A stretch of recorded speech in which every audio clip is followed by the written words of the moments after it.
قرآن میں نے جتنا شیطان کے بارے میں پڑھا مجھے تو اتنا ہی علم ملا کہ شیطان جو ہے وہ بہت کمزور ہے، وہ ہمارے دلوں کا حال نہیں جانتا۔ اللہ تعالیٰ بار بار ہمیں قرآن میں فرماتے ہیں کہ دلوں کا حال میں جانتا ہوں، یعنی کہ صرف وہ جانتا ہے اور کوئی نہیں جان سکتا۔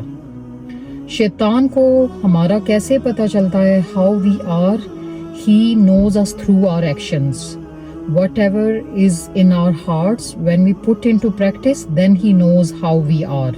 اور اللہ سبحانہ و تعالیٰ ایک جگہ پہ یہ بھی فرماتے ہیں ان کید الشیطان کان ضعیفا، شیطان کی چالیں بہت ضعیف ہیں، بہت کمزور ہیں، تم نہیں جانتے۔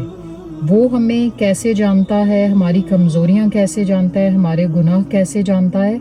جب ہم انہیں پریکٹس میں لاتے ہیں، جو ہمارے دل میں ہوتا ہے جب ہم اسے ایکشنز میں لاتے ہیں، پھر وہ ہمیں جانتا ہے۔